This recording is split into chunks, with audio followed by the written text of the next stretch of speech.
Histoire d'Aya, Marina et Sophie.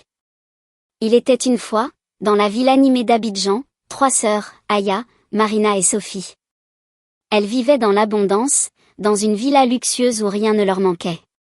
Leur père travaillait dans une grande société internationale et leur mère se consacrait à la gestion de la maison. Les filles grandirent avec la certitude que la richesse les protégerait de tout. Elles étaient connues dans leur école pour leur élégance, leurs habits de marque et leur attitude parfois hautaine. Souvent, elles riaient de ceux qui venaient en uniforme usé ou avec de simples sandales. Aya, l'aînée, disait, « Nous n'avons besoin de rien. Tout ce que nous désirons, nous l'avons. » Et Marina, en riant, ajoutait, « Les autres n'ont qu'à rêver, nous on vit déjà ce rêve. » Mais la vie est imprévisible. Un jour, leur père perdit son travail. La société ferma brutalement une de ses filiales, et les licenciements tombèrent comme la pluie. D'abord, la famille crut que ce serait passager. Mais les mois passèrent, et les économies fondirent. Les domestiques quittèrent la maison, les factures s'accumulèrent, et même la grande voiture fut vendue. Les 3 sœurs durent aller à l'école à pied. Leurs habits commencèrent à vieillir. Et c'est là que le choc arriva. Leurs camarades, qui les enviaient autrefois, commencèrent à se moquer d'elles. « Regardez les princesses sans royaume. Où sont vos sacs de luxe maintenant ?» Aya serrait les dents, Marina pleurait en silence, et Sophie, la plus jeune, sentait son cœur se briser. Elle goûtait à une douleur qu'elle n'avait jamais connue, celle de l'humiliation. La situation dura des semaines, puis des mois. Les moqueries redoublaient. Parfois, Aya essayait de défendre ses sœurs, mais cela ne faisait qu'aggraver les rires. Marina, de son côté, s'isolait. Elle passait des heures à écrire dans un cahier, comme pour y déposer ses larmes. Sophie, trop jeune, ne comprenait pas pourquoi leur « ami » d'hier était devenu leur bourreau d'aujourd'hui. Une nuit, alors que l'électricité était encore coupée dans leur maison, leur père réunit la famille à la lumière d'une bougie. Sa voix tremblait, mais ses mots étaient pleins de vérité. « Mes enfants, je n'ai peut-être plus de travail, mais j'ai toujours ma dignité. Et tant que nous sommes ensemble, rien n'est perdu. » Aya, touchée, répondit avec des yeux brillants, « Papa, nous avons appris. Nous ne mépriserons plus jamais personne.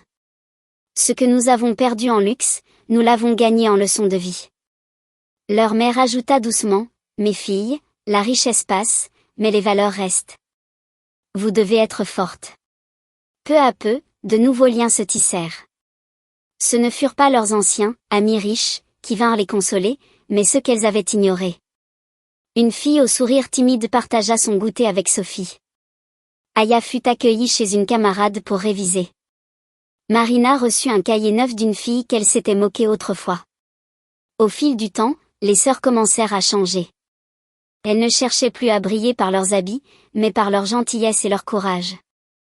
Elles aidèrent même d'autres camarades en difficulté, comme pour réparer leurs erreurs passées. Leur père, malgré la dureté de la vie, ne baissa pas les bras. Il passa des jours à chercher du travail, en vain. Alors, avec le peu qu'il avait, il ouvrit un petit commerce dans leur quartier. C'était modeste, il vendait des vivres au marché, se levait tôt le matin et rentrait tard le soir. Mais ce travail, bien que difficile, permit de nourrir sa famille.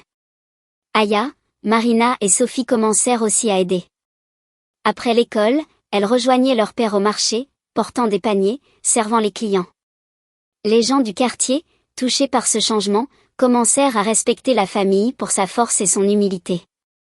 Un jour, leur ancienne camarade, celle qui s'était le plus moquée d'elle, passa devant leur étal.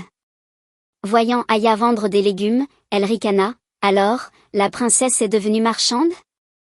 Aya la regarda droit dans les yeux et répondit calmement, « Oui, et j'en suis fière. Parce que je travaille honnêtement pour aider ma famille. » Ces mots frappèrent tout le marché. Les autres clients applaudirent Aya.